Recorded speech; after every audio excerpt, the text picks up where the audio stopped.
está ainda. Agora cante comigo, tu és Deus. Tu és Deus. Quem sou eu para negar o teu poder? Quem encontrou diz amém. Aleluia.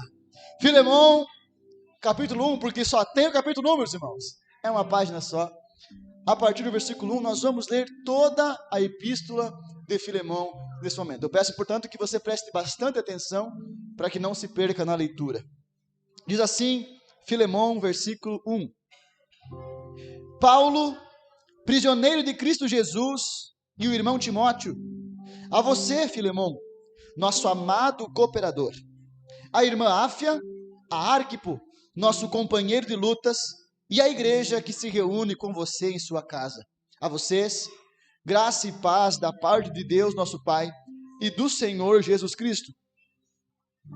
Sempre dou graças a meu Deus, lembrando-me de você nas minhas orações, porque ouço falar da sua fé no Senhor Jesus e do seu amor por todos os santos. Oro para que a comunhão que procede da sua fé seja eficaz no pleno conhecimento de todo o bem que temos em Cristo.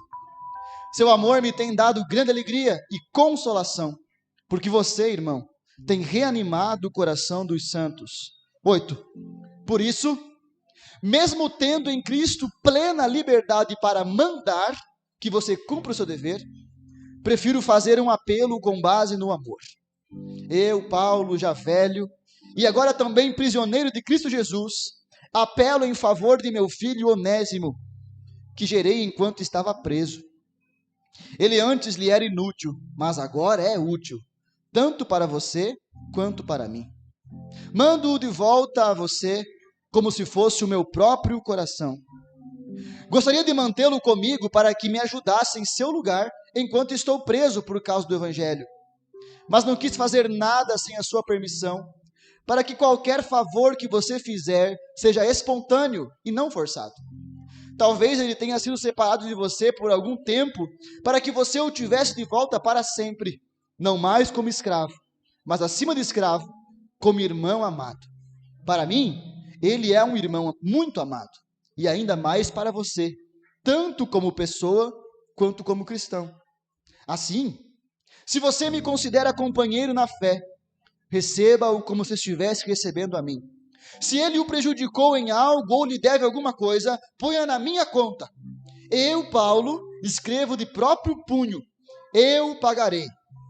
Para não dizer que você me deve a própria vida. Sim, irmão, eu gostaria de receber de você algum benefício por estarmos no Senhor.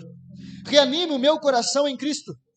Escrevo-lhe certo de que você me obedecerá, sabendo que fará mais do que lhe peço.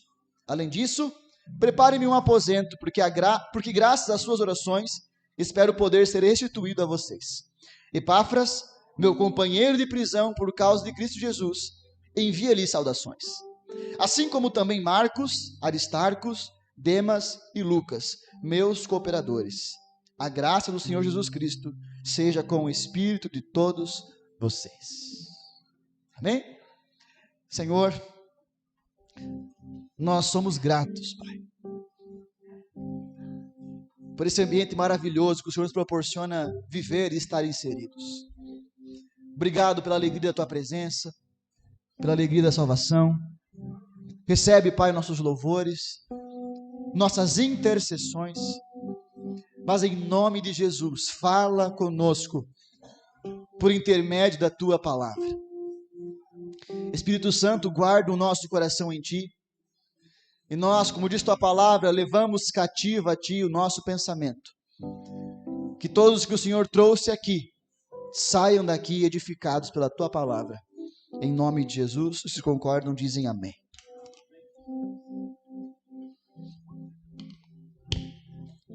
Já faz algum tempo que eu tenho pensado sobre essa breve carta do apóstolo Paulo, a epístola de Filemão, com o desejo de compartilhar algo com os irmãos, e o Senhor aprove esse domingo, esse culto, para nós meditarmos um pouco em cima dessa que é a menor das epístolas paulinas.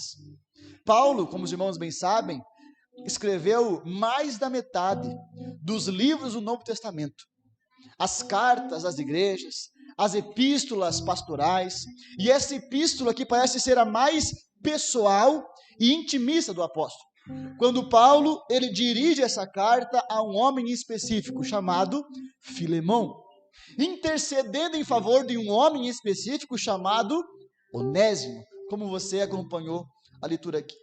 E eu vejo, irmãos, que embora ela seja a carta mais curta, talvez seja uma das mais belas que nós temos na Bíblia. Embora ela seja curta em sua extensão textual, eu considero ela de enorme profundidade naquilo que ela tem para ministrar aos nossos corações. Você crê nisso, meu irmão? É uma carta específica, para um homem específico, sobre uma questão específica, mas que hoje fala com todos nós. Aquilo que eu chamei, meus irmãos, de a carta do perdão.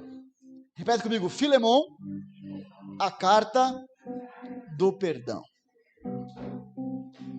Como os irmãos sabem, antes de nós entrarmos aqui em algumas reflexões práticas, eu quero trazer um pouco aqui do contexto dessa carta. Amém, meus irmãos? Está comigo aqui? Nós temos aqui 3 personagens principais, já. Paulo, quem escreve, Filemão, seu cooperador, e Onésimo, que estava com ele na prisão. Paulo, meus irmãos, ele, após sua terceira viagem missionária, qual viagem? A terceira, é a última que ele fez.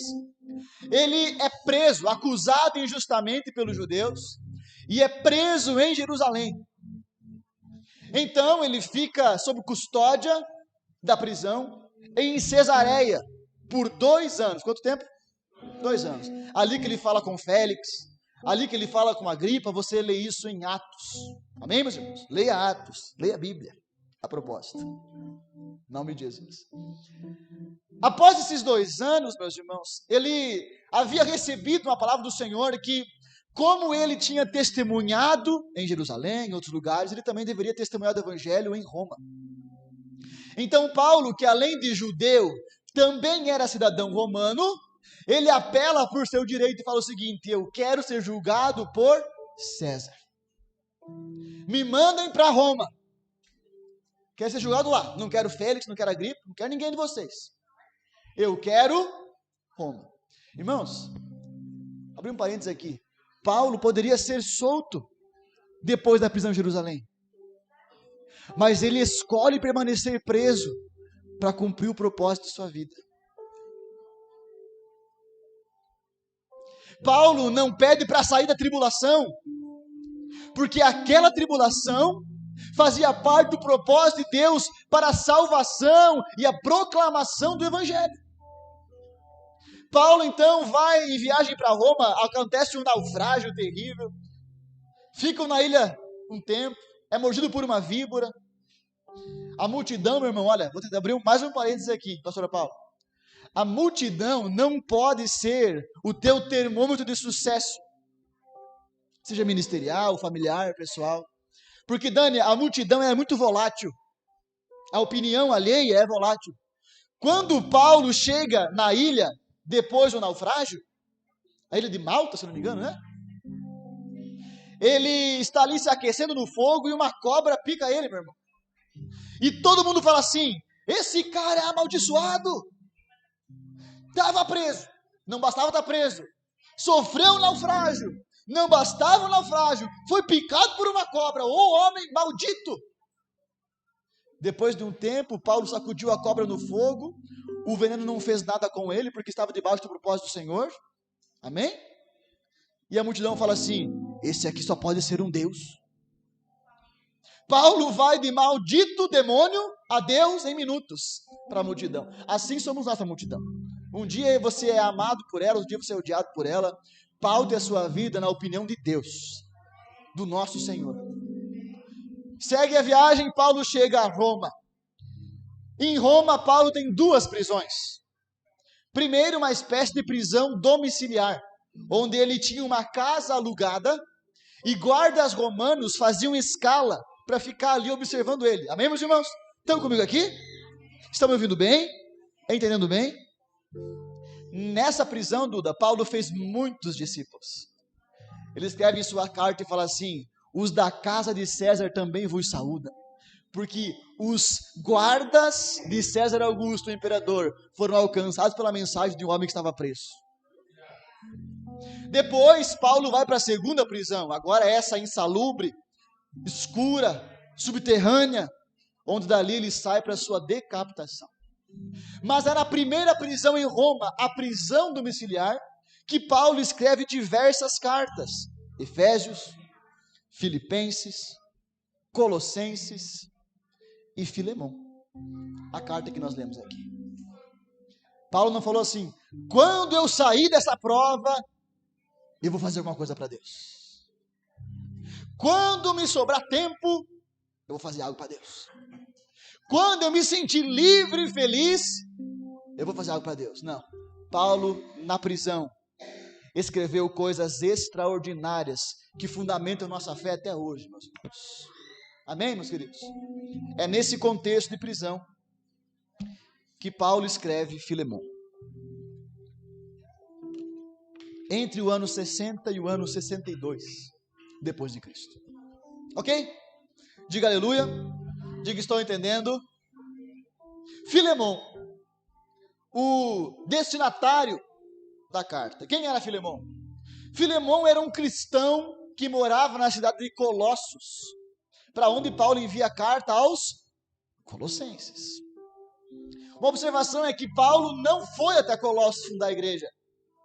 Quem fundou a igreja de Colossos foi Epáfras, aquele que estava inclusive preso com Paulo quando ele escreve a carta a Filemão. Olha o que ele fala no versículo 23.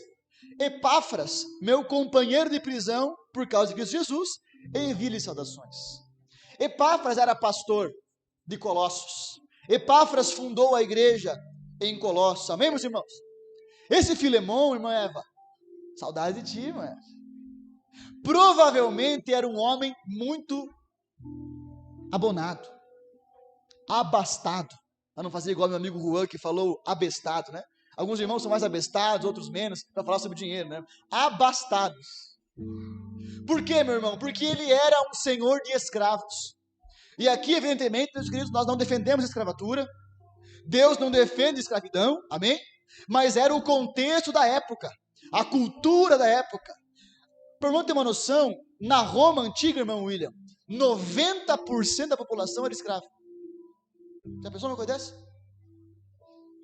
A cada 100, 90 eram escravos. Era muito comum. Esse Filemão em Colossos tinha muitos recursos, porque também era um senhor de escravos. Mas embora muito rico e próspero, ele entendeu que os seus recursos não eram só para ele, era para o propósito de Deus que é maior do que ele. Filemão, no Emerson, ele abre a sua casa, e a igreja de Colossos se reunia na casa de Filemão. Endereço da igreja, casa de Filemão. Onde é o culto? Na casa de Filemão. Ai, meu sofá de couro. Ai, o meu carpê do meu carro. Ai, as minhas taças de vidro. Do que mais, meu? Ai, meus pratos de porcelana. Ai, o meu piso chique. Ai, as crianças vão encostar na parede e vai manchar. Irmão, se Deus te deu é para um propósito. Posso ouvir um amém? Tudo que Deus nos dá é para cumprir um propósito. Filemão entendeu. Abriu sua casa, que provavelmente era grande, e disse: gente, aqui tem espaço, né, Eliel? Na sala da casa do Eliel já teve uma igreja. Antes dessa igreja aqui ter um local, quando não tinha lugar no hotel, já teve o culto na sala da minha casa. Porque a igreja, ela se concebe onde o corpo está reunido, não em quatro paredes. Amém, meus irmãos? Esse homem era casado com essa irmã que aparece no versículo 2, a irmã Áfia. Olha o nome bonito aí para as irmãs. Áfia. Era o nome da esposa de Onésimo. Crente também, meu irmão. Família do propósito. Olha que benção. E era pai desse irmão, que está aqui também no versículo 2, chamado, cadê? Arquipo. E olha que interessante, César. Quando Epáfras saía, sabe quem era pastor da igreja? Arquipo. Olha que bênção de família. Filemão, próspero, abençoado, abriu a casa para a igreja, esposa crente e o filho pastor. Olha que bênção. É ou não é? Esse é o Filemão, meus irmãos. Um homem que vivia sua fé diante da comunidade, porque Paulo fala, ele diz o seguinte: me alegro quando lembro da sua fé no Senhor. Me alegro, meu irmão, porque você tem amor por todos os santos. Não era nariz empinado. Tinha amor por todos os santos, e mais do que isso, a vida de Filemon trazia o quê? Reânimo. A vida dele reanimava o coração dos outros. Receba isso em nome de Jesus. Porque às vezes tem uns crentes, Beto, pensa no desânimo. Tá louco. Vem o mundano, William, o cara que não conhece Jesus, passando por luta. Ah, pastor César, abrindo o coração para pregar para ele. Ah, César, cara, tô passando umas lutas, cara, umas dificuldades, dentro do meio assim. Aí o crente fala assim: isso aí não é 10% do que eu estou passando. Ó luta, ó céus, ó vida, ó semana, ó emprego, ó família, ó ministério. Irmão, em nome de Jesus, que a alegria de Cristo repouse sobre o seu coração. A vida de Filemon reanimava os outros. Que sejamos nós também agentes de reânimo, de alegria, e não de desânimo e tristeza. Amém, meus queridos? Filemon era crente ou não era? Era crente, né, meu irmão? Senhor, me faz mais Filemon. Em nome de Jesus. E o outro abençoadinho da carta é o Onésimo. Eita, nós.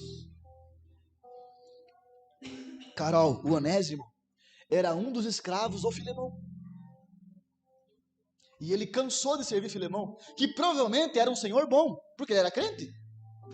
Paulo escreve na sua carta, se não me engano, em Tito, ensinando como os senhores de escravos deveriam tratar os seus escravos. Com amor, com decência. Porque naquela época, escravo não era gente, escravo era uma ferramenta viva. Mas Filemon, crente como era, imagino eu, concorda comigo? Tratava bem Onésimo, sim ou não? Mas Onésimo cansou. Falou: cansei, Emerson, vou meter o pé. Então, meus irmãos, Onésimo foge. Mas Gabi, se não bastasse fugir de Filemon, sabe o que ele faz? Passa a mão nos dinheiros, nos bens de Filemon. Por isso que Paulo fala: se ele deve alguma coisa para você, se ele usurpou alguma coisa, eu vou pagar. Porque provavelmente para financiar sua fuga, Onésimo roubou bens do seu senhor. Olha só que bênção, né?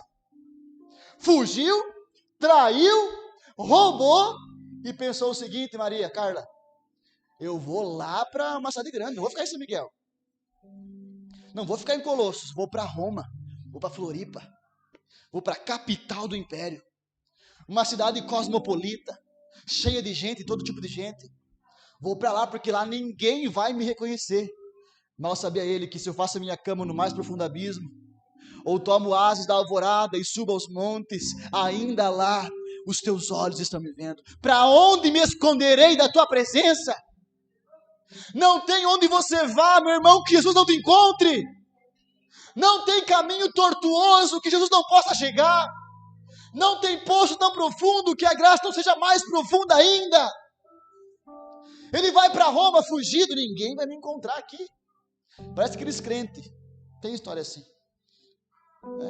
Viagem a trabalho. Ixi, ninguém está me vendo aqui, é agora que eu vou entortar os canecos. É agora que eu vou trovar a mulher dos outros. Porque o pastor não está me vendo. Irmão, Jesus está te vendo. Jesus está te vendo. Passam uns dias, meu bem. Onésimo é preso em Roma. É preso em Roma e cai na mesma prisão de Paulo. Mas Paulo não conhecia Onésimo, porque ele não foi a Colossos. Só que Epáfras estava lá também. E Epáfras disse: eu conheço essa abençoada aqui. Tu não me é estranho. Tu é Onésimo, escravo de Filemon. Por que tu está aqui? A casa caiu para Onésimo. Ele foi capturado pelo Evangelho do Senhor Jesus. Naquela prisão, meus irmãos, ele é ganho mediante a pregação do apóstolo Paulo, que não levou em conta o passado de Onésimo, que não levou em conta a ficha criminal de Onésimo, que não levou em conta os comportamentos antigos de Onésimo. Ele apenas enxergou que era uma alma que buscava por liberdade e sabia que somente em Cristo alcançaria a liberdade. Paulo pregou para Onésimo, amou Onésimo, discipulou Onésimo, ganhou Onésimo para Jesus. E agora o chama de Onésimo, meu irmão na fé. Meu irmão, não olhe para contextos anteriores, para a vida pregressa, para pregar para alguém. Para esse não vou pregar porque ele fez isso. Para aquele não vou pregar porque ele fez aquilo. Para esse não vou pregar porque ele é da esquerda. Para aquele não vou pregar porque é da direita. Para aquele não vou pregar porque ele fez isso. Irmãos, pregue o evangelho. Lembra da mulher samaritana? Mulher mal vista, samaritana, sozinha ao meio-dia. João diz, era necessário que Jesus passasse por Samaria para encontrar-se com aquela mulher que evangelizou toda aquela região. Pregue o evangelho. Amém, meu irmão? Não olhe para a ficha criminal. Faça como Paulo. Então você vê, Cris, aqui as cristocidências. O Senhor aplainando os caminhos, pavimentando o caminho até a cruz, pavimentando o caminho da graça, para salvar aquele que era escravo, perdido, pecador, miserável como nós, e torná-lo não mais simplesmente um escravo, mas filho na fé, irmão em Cristo e herdeiro do Senhor Jesus. Aquele que fugia do seu Senhor, foi capturado por aquele que é o Senhor dos senhores. Aquele que fugia buscando liberdade, encontrou na prisão com Paulo a verdadeira liberdade. Pois se o Filho vos libertar, verdadeiramente sereis livres, diz a palavra do Senhor. Amém, meus irmãos? Glória a Deus. Eu pedi para as crianças, se puder, dar uma acalmadinha. Isso. A comunicação aqui é assim, meu irmão. Eu quero listar aqui, meus irmãos, 5 reflexões a partir desta carta. Número 1, repita comigo, o poder do evangelho. Eu já falei um pouco sobre isso aqui, porque é inevitável, mas nós não temos como iniciar nossa reflexão nessa carta, Emerson, sem dar ênfase a esse ponto, o poder do evangelho. Carol, o evangelho não contém poder de Deus. O evangelho é o poder de Deus. O que é o poder de Deus? As curas, os milagres, os pães multiplicados, o peixe multiplicado. O poder de Deus é resumido em uma coisa: o evangelho do Senhor. Por isso, meus irmãos, em nome de Jesus, nessa igreja, você não verá outros artifícios para trazer pessoas, senão a pregação do evangelho, porque ele nos basta. Ele é o poder de Deus. Não as novenas gospels, os rolo com Deus, o evangelho. Esse poder que não está relacionado simplesmente a curas ou provisões momentâneas, embora traga também, irmão, mas um poder, Emerson, que traz a cura da ferida mais profunda da humanidade. Poder que traz cura para a ferida que não só mata o corpo, mas tem capacidade de mandar o corpo para o inferno, de nos afastar de Deus. Poder que vem para curar a ferida do pecado, que nada mais pode curar senão o evangelho do Senhor Jesus. Poder que vem para trazer a plena provisão para a humanidade, a vida eterna. O evangelho não tem poder, o evangelho é o poder de Deus. Poder para quê, meus irmãos? Romanos 1,16. Não me envergonho do evangelho, porque é o poder de Deus para a salvação de todo aquele que crê. Qual é o objetivo macro do evangelho, meus irmãos? A salvação. Esse é o objetivo macro do evangelho, meus queridos. A salvação de quem? Dos filhos de crente. Dos rediminianos, dos brasileiros, de todo aquele que nele crê. Uma salvação, Duda, que é ampla, Uma salvação que se estende ao ponto de alcançar pessoas de todas as raças, tribos, línguas e nações. Porque foi isso que João viu em Apocalipse. Pensa que lindo que vai ser, meu irmão. Japonês, brasileiro, americano, colombiano, venezuelano, argentino, paraguaio, espanhol, africano, australiano, tunisiano, meu irmão. Todos em uma só voz bendizendo o Rei dos Reis. Nós vamos estar lá. Aleluia. Uma salvação ampla, Max, que alcança ricos e pobres, grandes e pequenos, brancos e negros, homens e mulheres, jovens e crianças, velhos e adolescentes. Uma salvação que não tem barreira que permaneça em pé mediante a crença no Evangelho. Alcançou um terrível religioso judeu, perseguidor da igreja, chamado Saulo de Tarso, o autor dessa carta que lemos. Jamile, alcançou um abastado senhor de escravos, Filemão. Poder que alcançou um escravo, ladrão e fugitivo, chamado Onésimo. Poder que alcançou eu e você, meus irmãos. Com cada um de nós, com nossos passados, contextos, dores, traumas, experiências, dores, pecados, mas nos alcançou. Quando estávamos mortos em nossos delitos e transgressões, Ele nos alcançou. Posso ouvir um glória a Deus? E não há distinção para esse Evangelho.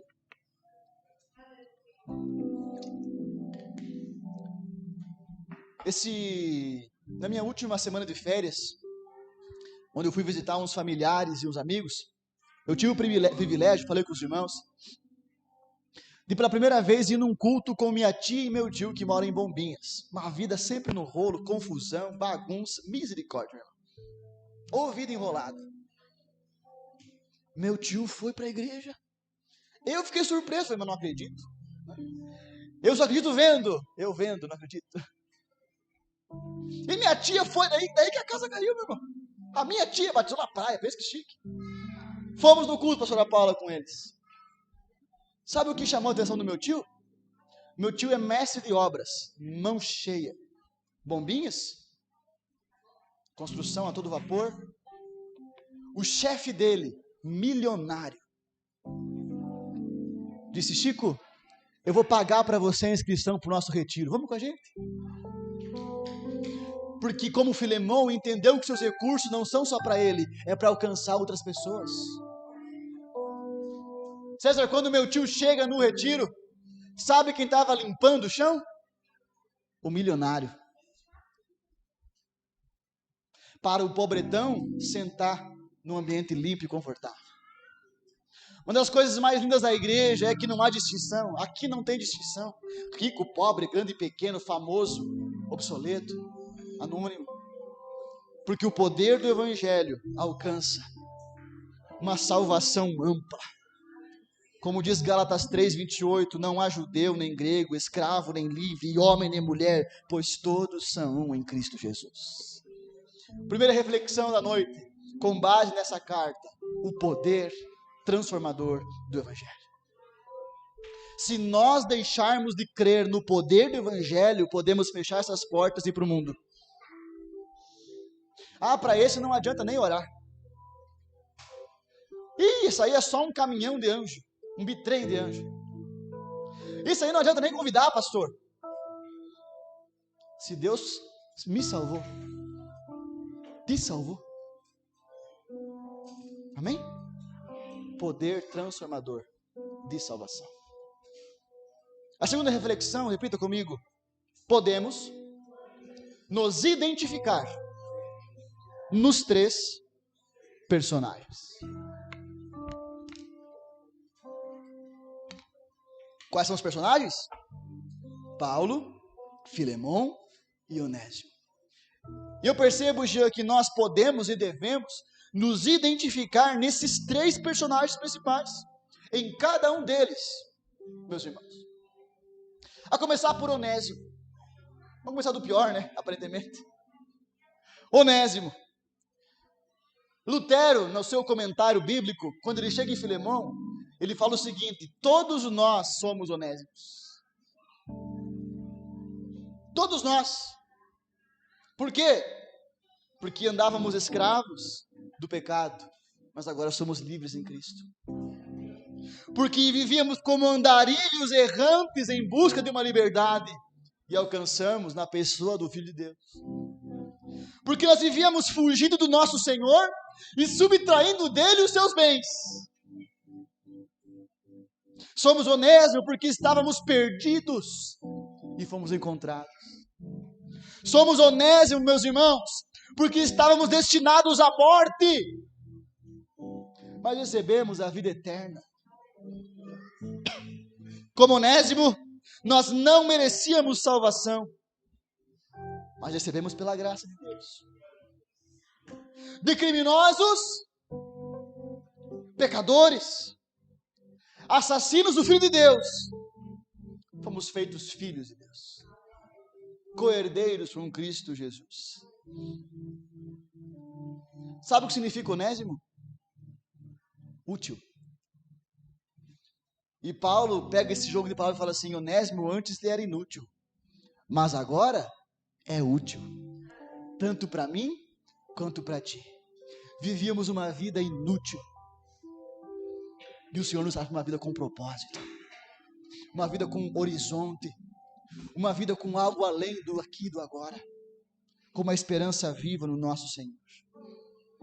Todos nós somos Onésimo, Dani. Amém? Está comigo aqui? Quem está entendendo, diga amém. Quem está com calor, diga estou. Quem está com sono, diga estou. Senhor, nos ajuda, Pai.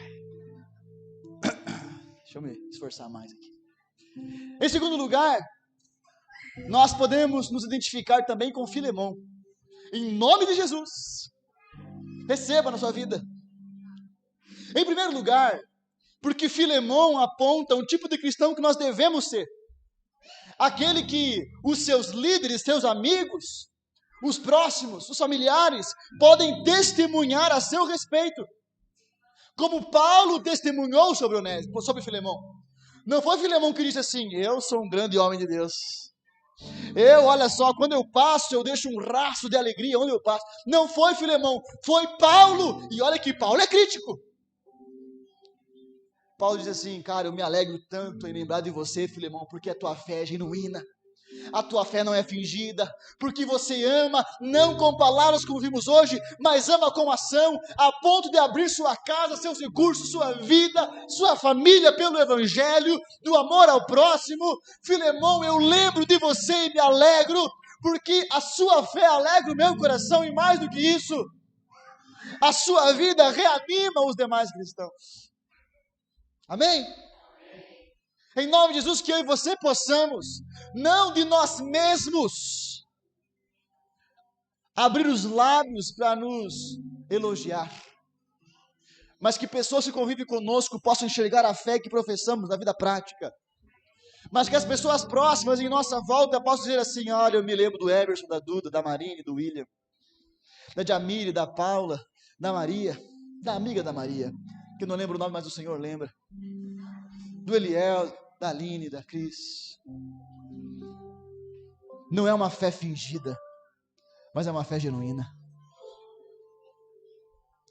As pessoas nas quais você senta nas mesas, na segunda, na sexta, segunda e sexta, na quinta, na sexta, na terça. Irmãos, na sexta, você não tem ideia o impacto que você gera na vida dessas pessoas. Passarão anos, e ele vai lembrar assim: a Carol e o Dani me conduziram para perto de Jesus e minha vida foi transformada para sempre.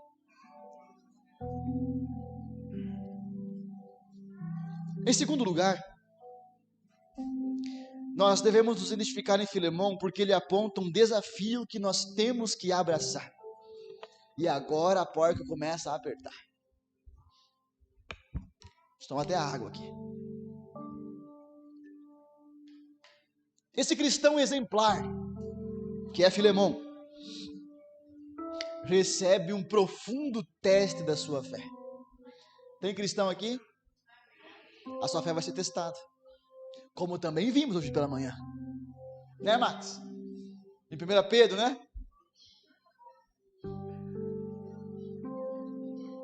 Considere motivo de alegria passar por provações, porque ela vem para provar a sua fé e mostrar que ela é verdadeira e resiste ao sofrimento, à dor, à angústia.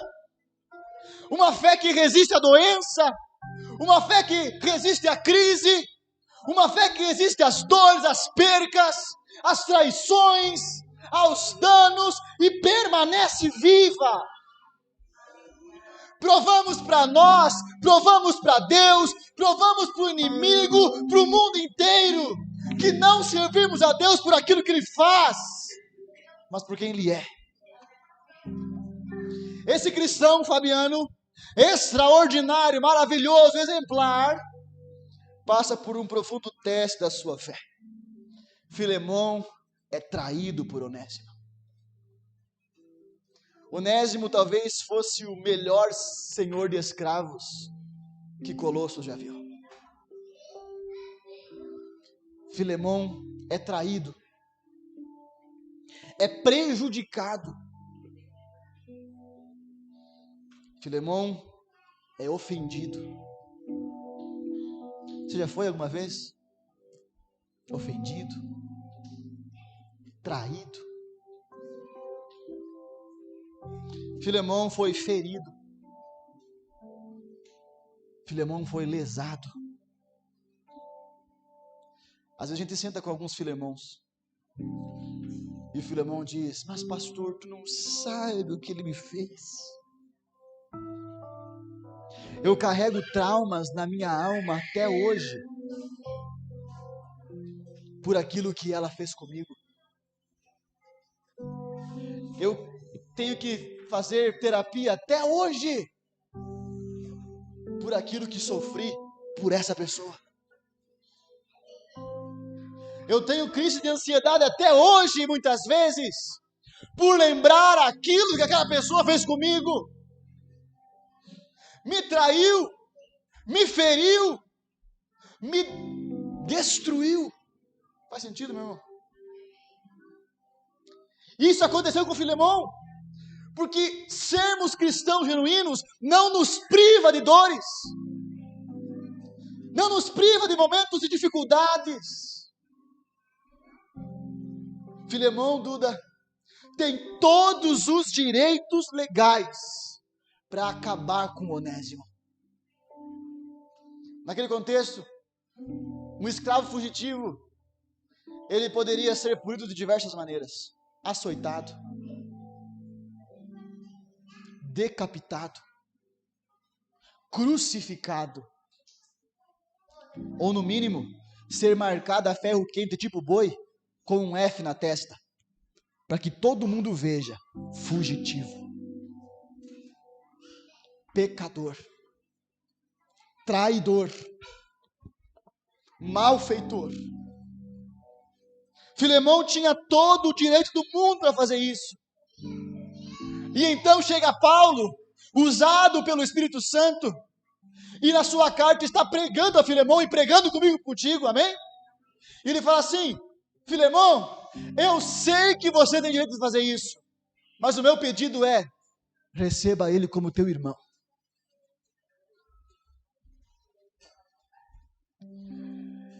Eu não tenho oratório suficiente para dar mais ênfase do que isso. Meus irmãos, o cara acabou com tua vida, difamou você, deixou marcas no teu coração, efeitos devastadores em ti. E aí você vai para a igreja, diz assim: Deus, faz justiça, Deus. E Deus diz: eu vou fazer, eu vou salvar ele e trazer ele aqui para sentar do teu lado e ser teu irmão. Não receba mais ele como escravo, mas acima do escravo, o receba como irmão em Cristo Jesus. Ai, pastor, eu vou dar a paz assim, mas mais do que isso não dá. Não era voltar a ser escravo de Filemão, era agora ser o irmão de Filemão. Não era simplesmente perdoar, mas era reconciliar com Filemão.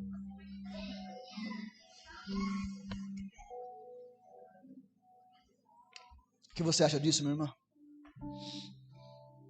Você acha que é à toa que o discipulado diz: orem por aqueles que os perseguem?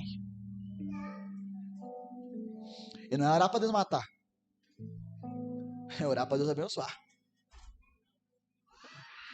Amém? O que você acha disso? O desafio dessa reflexão, dessa carta hoje é essa, meu irmão. O meu objetivo é que você saia daqui incomodado, em nome de Jesus, a encarar os teus BOs, não jogar para debaixo do tapete, porque uma hora vai saturar, vai encher de barata. Ai, minha vida é um sofrimento, minha vida é uma podridão, é rato, é barata espiritual, cheio de lixo debaixo da cama. Tá me entendendo, né? Espiritualmente falando. O objetivo é que a gente saia daqui decidido a encarar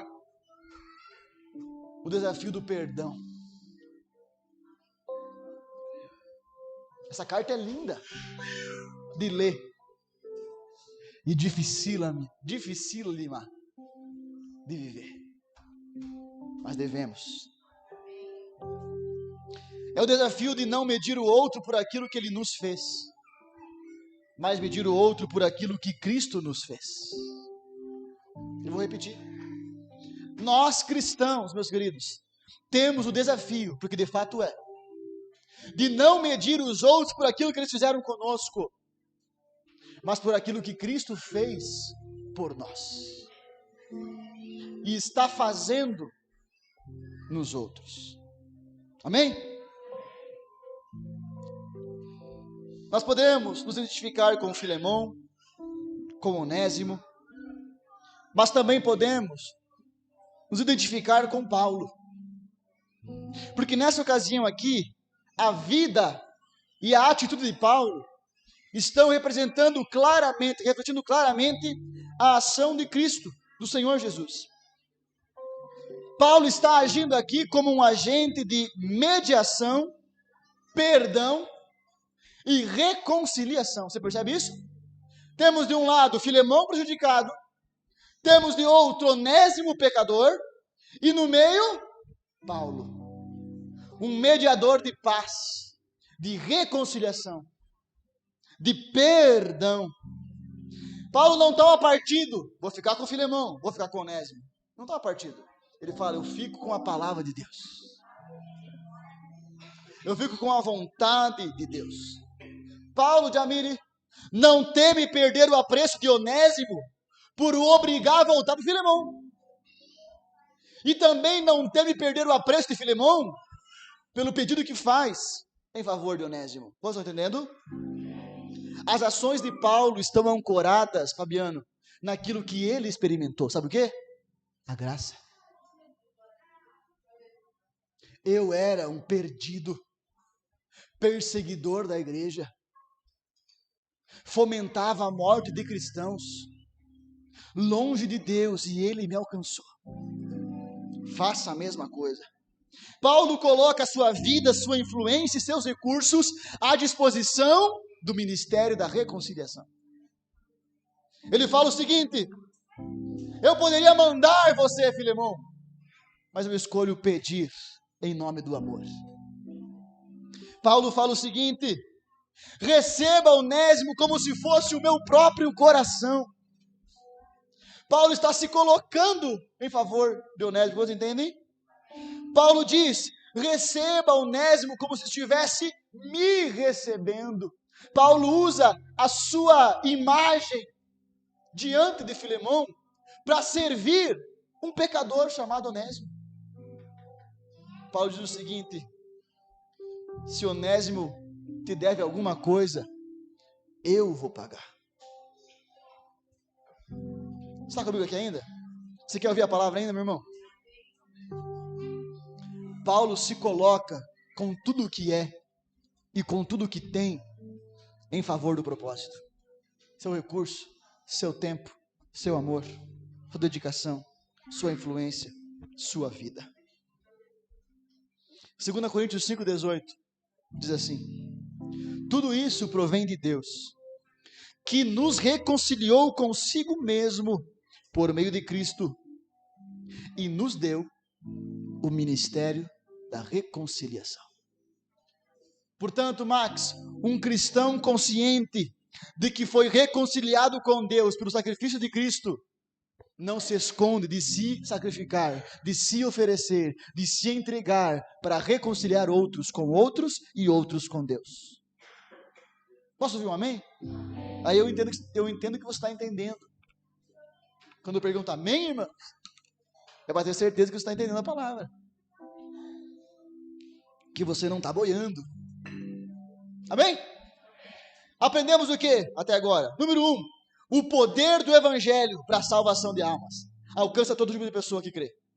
Número 2, nos enxergamos em Onésimo, escravos, agora libertos, perdidos, agora achados, culpados, agora perdoados, destinados à morte, agora tendo vida. Nos identificamos em Filemão, um cristão genuíno, verdadeiro, mas com o desafio de perdoar. Nos enxergamos em Paulo, nos colocando como agentes de reconciliação e de perdão. Número 3, fala comigo, a profundidade da graça. Nós já falamos um pouco sobre isso, aleluia, mas eu quero dar um pouco mais de atenção a esse ponto. Esse episódio narrado aqui em Filemão, ele é uma demonstração da intensidade da graça, Carol. A gente fala assim, eu fui salvo pela graça, uhul! Mas não para pensar a intensidade, o peso que existe na graça. A profundidade do alcance da graça. A graça supera, Marine, expectativas. Vai muito além de expectativas. A graça rompe com a lógica natural. A graça, meus irmãos, soa como escândalo aos ouvidos carnais. Em primeiro lugar, a graça traz perdão. Fala perdão. Onésimo era culpado. Ponto final. Sim ou não? Ele pecou, ele errou, ele fugiu, ele roubou, se omitiu, se escondeu. Ele era culpado e a carta não esconde isso. Porque Jesus não passa pano para os nossos pecados. Ele revela os nossos pecados antes de retirá-los de nós. Não passa pano para o pecado de Onésimo. Ele era culpado. Seu destino, açoite, ferro quente, cruz, morte, sofrimento. Isso é a lógica humana. Mas a graça rompe com a lógica humana. Paulo diz o seguinte: Filemão, receba ele de novo. Se Filemão fosse esquentadinho, meu irmão, imagina a cena. Imagina a cena. Sabe quem levou a carta para Filemão? Sabe quem, Duda? Onésimo. Daí vocês imaginam, meu irmão, o fugitivo, bonitão, cara, passou um óleo de peroba, né? Na cara de pau. Chega com a carta na mão. Não tem nenhuma folha aqui. Bate na porta do Filemão. Se Filemão fosse esquentadinho, ele não ia nem abrir a carta. Já ia descer a bordoada. Já ia açoitar. Mas ele leu a carta, porque ele era crente, né? Ele controlava seus impulsos. Ele submetia suas vontades à palavra que recebeu do Senhor. Amém? Aquele que merecia açoites, agora recebido com um abraço. A lógica prometia morte, a graça entrega perdão. Aleluia! Onésimo somos nós, na porta de Deus. Em segundo lugar, porque a graça, meu Jean, ela é profunda, ela vai além. Então ela não se contenta com o perdão, meus irmãos. Ela traz restauração. O perdão já estava bom. O Onésimo assim, já tá louco de bom, Paulo. Só ser perdoado e não morrer, não ser condenado à morte eterna no inferno. Tá louco de bom. Mas Jesus vai além em nossas vidas e nos traz restauração. Onésimo, como eu disse antes, era escravo. Escravo que não era visto como gente, mas como objeto vivo. E agora, ao ser capturado pela graça, ele tem sua dignidade restaurada. Deus é especialista nisso, irmãos. Pegar a gente do monturro de lixo e restaurar a dignidade. Pegar prostituta e fazer mãe de família. Pegar viciado e fazer pai de família. Pegar perdidos e torná-los ministros da reconciliação. Ele tem sua identidade restaurada. Ele saiu de Colossos como inútil. Mas ao se encontrar com a graça o reconecta à sua identidade original. Onésimo, útil. Agora você é útil. Porque é somente a graça que nos conecta ao propósito de Deus para a nossa vida. Que restaura em nós a identidade. Quer saber quem você é? Perguntas últimas da filosofia humana. Quem somos, de onde viemos, para onde vamos. Quer saber quem você é? Busque o autor da sua vida. Onésimo é restaurado. Ele poderia viver marcado para sempre, Duda, com F, fugitivo. Ser lembrado para sempre, traidor, pecador, ladrão, adúltero. Mas agora ele é lembrado como irmão em Cristo Jesus. Tá bom ou não tá bom? Tá bom ou quer mais? Mas tem mais ainda. Porque esse é o escândalo da graça. A graça traz glorificação. Perdão, restauração, glorificação. Ela eleva a condição anterior. Ele sai de Colossos, um escravo. Ele desce para um fugitivo, ladrão, pecador e preso. E a lógica do perdão é trazer até aqui. Mas a graça vai além e eleva a condição daquele que antes era pecador. Paulo roga o seguinte: não quero que receba ele simplesmente como um escravo, mas acima de escravo, como um irmão em Cristo Jesus. Ele sai como pecador, escravo, ladrão e fugitivo e chega de volta como um membro da família. É isso que a cruz faz conosco, meus irmãos. O nosso pecado nos torna inimigos de Deus, fugitivos, alvos da ira de Deus, destinados à condenação eterna, mas na cruz nós recebemos abraço e somos feitos imagem e semelhança, filhos, irmãos na fé, herdeiros de Deus, co-herdeiros com Cristo, destinados à eternidade com o nosso Senhor. É a profundidade da graça. Em quarto lugar, repete comigo. Ai, ai, ai. Vou até tomar mais água. Ai. Diga, o perdão sempre custa. Até falou mais baixo, né? Vamos lá. O perdão sempre custa. Que história linda, né, meus irmãos? Maravilhosa essa história, sim ou não? Linda. Extraordinária. Mas eu imagino o coração de Filemão a olhar na cara de Onésimo de novo, e o coração de Onésimo voltando para a casa de Filemão. Meu Deus, e se ele não me perdoar? Pode parecer clichê, meus irmãos, mas não podemos falar de perdão sem falar do custo do perdão.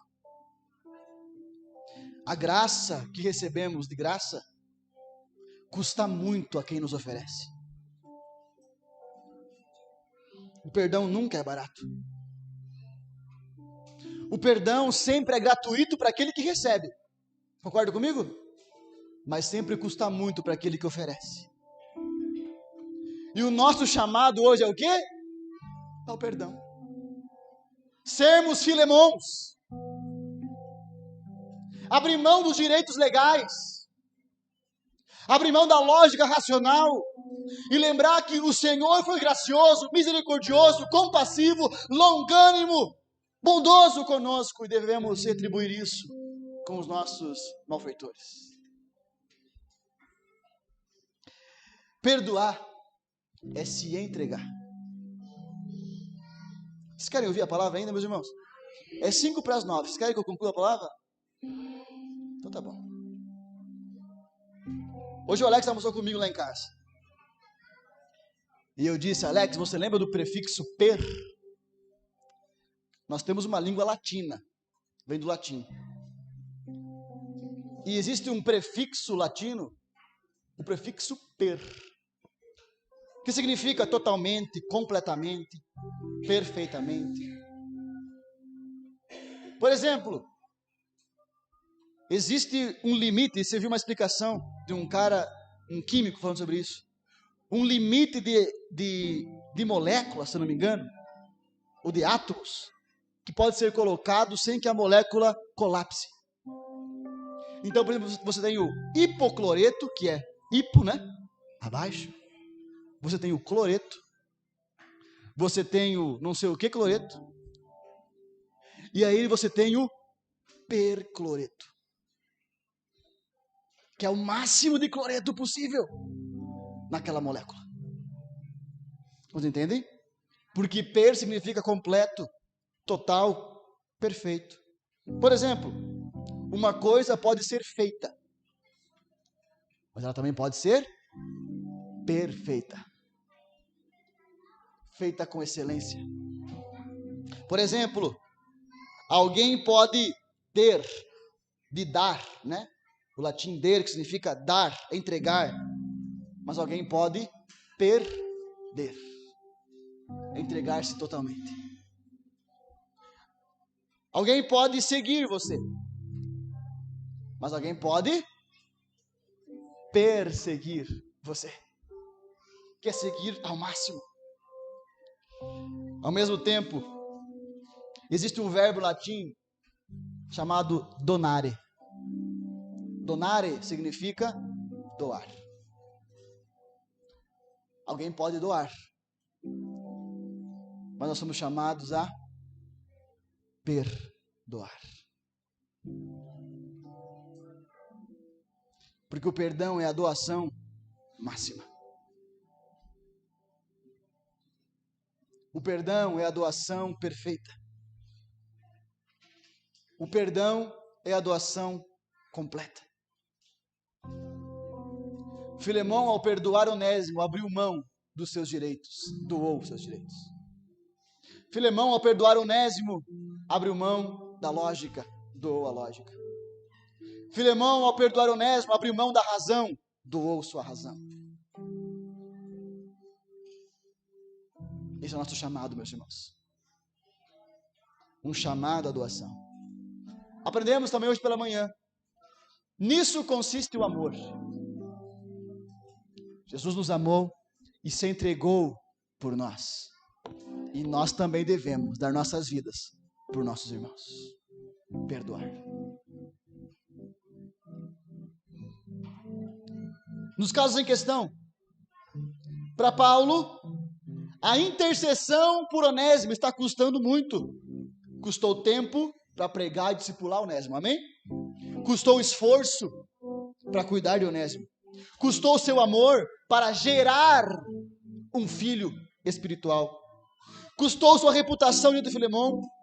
Custou sua amizade com o irmão amado. Custou seus recursos financeiros, que já eram escassos.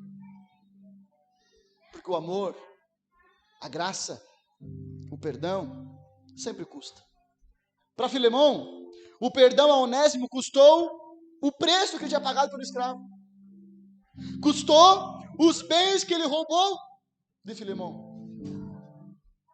Custou os seus direitos legais. Mas para Cristo, a nossa salvação, o nosso perdão, a graça que nos traz aqui nessa noite, custou tudo. Custou a humilhação, como nunca houve, nunca haverá na terra, de despir-se da sua glória e fazer-se como um de nós.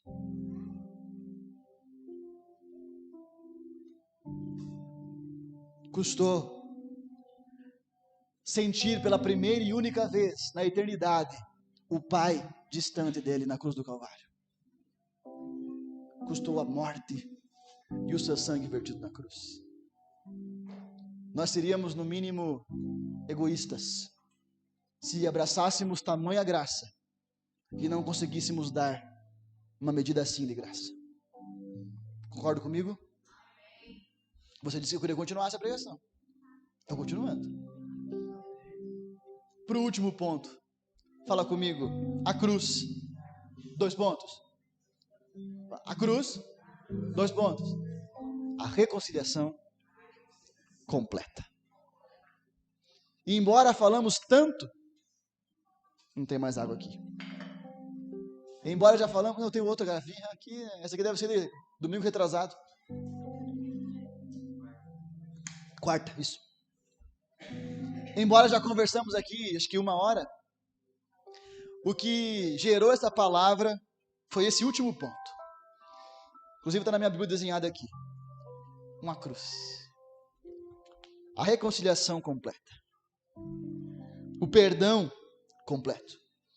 Que nós ilustramos com a cruz. A cruz é formada por 2 madeiros. O Emerson deixou bonitona aquela lá. Nós temos um madeiro maior na vertical e um menor na horizontal. Olha a revelação aí, meu irmão. Assim é a cruz. E esse madeiro maior na vertical aponta para a nossa relação com Deus, que é a mais importante e também a mais prejudicada pelo pecado. Concorda comigo? O madeiro maior, da relação mais importante, mais sublime e também mais distanciada pelo pecado. E nesse madeiro vertical, Emerson, está a obra que a graça realizou na vida do Onésimo por meio de Paulo.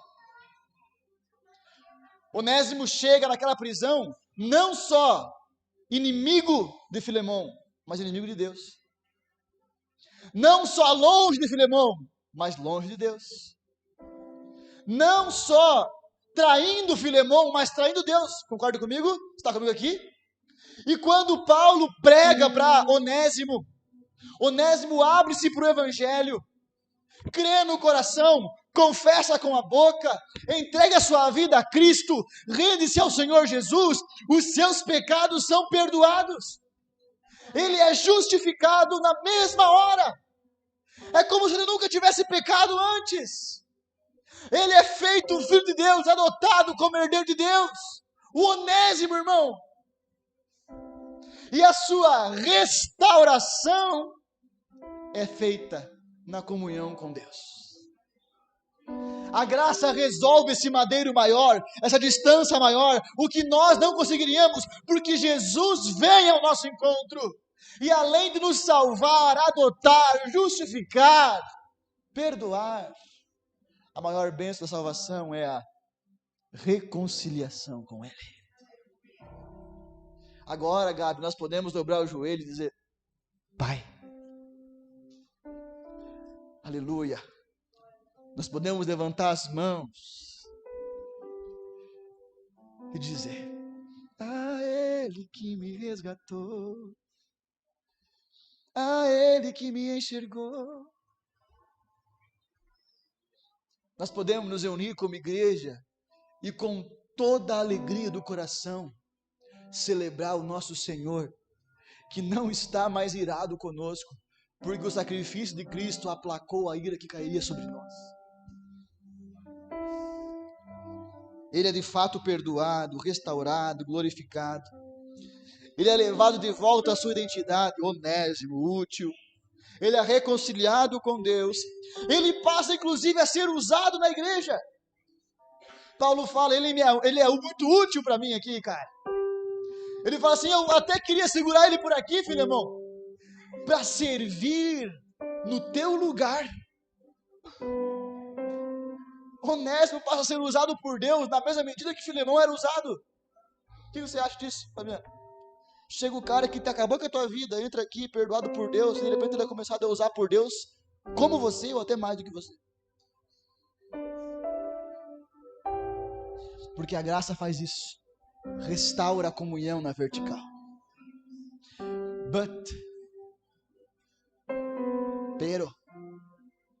Mas, paro por aqui.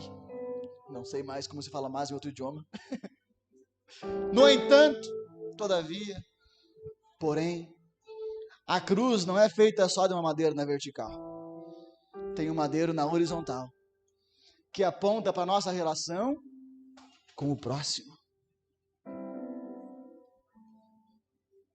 E agora, Onésimo salvo, perdoado, justificado, cheio do Espírito Santo, usado por Deus. Oh, obrigado, Jesus, pela nova vida que você me deu. Paulo fala assim, Onésimo, vem cá. Tu tem uns BO para resolver. Porque crente não deixa BO para trás. Porque crente não joga para debaixo do tapete.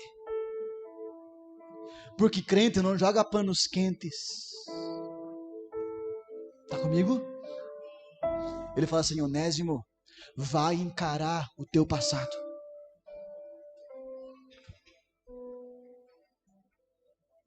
A cara feia do teu passado. Ai, Paulo, mas se eu falar, se eu fizer isso, ele pode não me perdoar, e aí eu vou ser morto. Encarre o risco.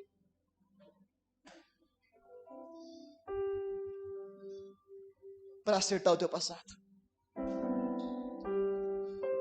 Certa feita eu conversei com um irmão, e eu prometo que estou terminando, meus irmãos. Problema no relacionamento. Pastor, não sei o que eu faço. Eu não posso perder essa mulher. Ela me amou como ninguém me amou na minha vida. Cuidou de mim como ninguém cuidou de mim na minha vida. Companheira, parceira. Eu falei, mas o que está dando, homem? O que está pegando, então? Pastor, eu vivo angustiado, sem paz. Por quê, homem? Me fala. Ela não sabe, mas eu traí ela. Não teve conjunção carnal, mas eu traí ela. E agora? Você orou? Confessou? Se arrependeu? Perdoado por Deus. Mas você precisa encarar, sentar na mesa e resolver o teu B.O. Mas se eu fizer isso, pastor, eu não posso fazer isso. Ou você pode enganar a ti mesmo para sempre e viver sem paz no coração. Ou resolver os teus B.O.s. Enquanto eu fazia essa mensagem, lembrei do pastor Neymar, de Maravilha. Pastor Neymar, Carol, agrônomo, trabalhava no Mato Grosso. Bem propício, né? Não era cristão. E não sei que rolo que ele fez, se era com nota, se era com diária. Eu sei que ele usurpou uma nota do patrão dele. Crente não faz isso, né? Crente quando vai trabalhar, almoça fora, o caixa fala assim, notinha no valor? O crente diz, óbvio que sim. É ou não é, meu irmão? É, né? Amém. Mas o pastor Neymar não era crente, então não fazia assim. Usurpou uma grana do patrão, Fabiano. Ele vem embora para Santa Catarina, se encontra com Jesus, perdoado, lavado no sangue do Cordeiro, ungido a pastor, usado por Deus, evangelista nato, discipulando pessoas, pregando o evangelho. Ele vai orar. O Espírito Santo fala assim, Tu lembra do teu patrão do Mato Grosso? O pastor Neymar pega o telefone, procura no Google o número do patrão e diz assim, é o seguinte: quando eu trabalhava para você, eu roubei tanto de ti. Como assim? O cara nem sabia. Podia manter escondido para sempre. Eu roubei. E é o seguinte, me passa teu Pix, que eu estou enviando de volta, com juros e correções monetárias. O pastor Neymar não tinha esse dinheiro. Ele fez um financiamento no banco para devolver o dinheiro que ele roubou do seu patrão. É isso que a cruz faz conosco. Nos faz encarar o nosso passado e resolvê-lo. Pedir perdão a quem deve perdão. Liberar perdão a quem deve receber perdão. Acertar os rolos financeiros, porque para crente a dívida não caduca depois de 5 anos. Ela permanece lá. Dar das tripas do coração se necessário. Correr o risco de sofrer o dano, mas realizar aquilo que tem que ser feito. O perdão na vertical não anula os efeitos na horizontal.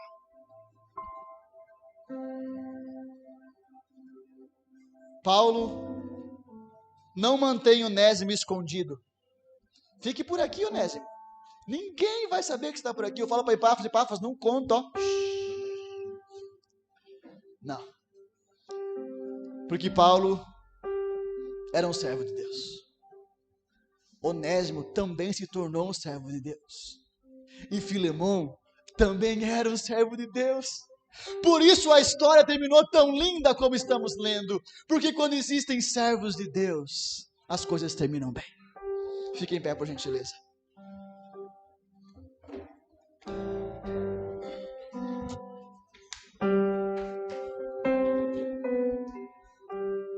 Número 1.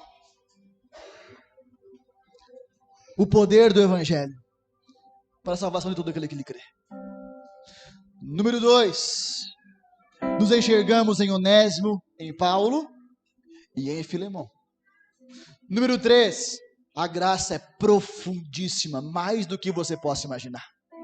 Porque onde abundou o pecado, superabundou a graça de Cristo Jesus. 4. O perdão sempre custa. Porque perdoar é se doar por completo. 5. A cruz nos traz a restauração, a reconciliação e o perdão completo. Quando resolvemos nossos BOs na horizontal, o Evangelho está completo em nossa vida. Não viva um Evangelho fragmentado. Eu disse, meu objetivo hoje é que você saia daqui perturbado. E que o Espírito Santo traga som dos nossos corações. Naqueles compartimentos lá obscuros do coração. Onde existe mágoa, BO para resolver. Lá. Que ele leve lá. Meu Deus, pastor. Ore, peça graça para o Senhor, sabedoria, poder. E faça o que tem que ser feito. Vamos orar? Feche teus olhos.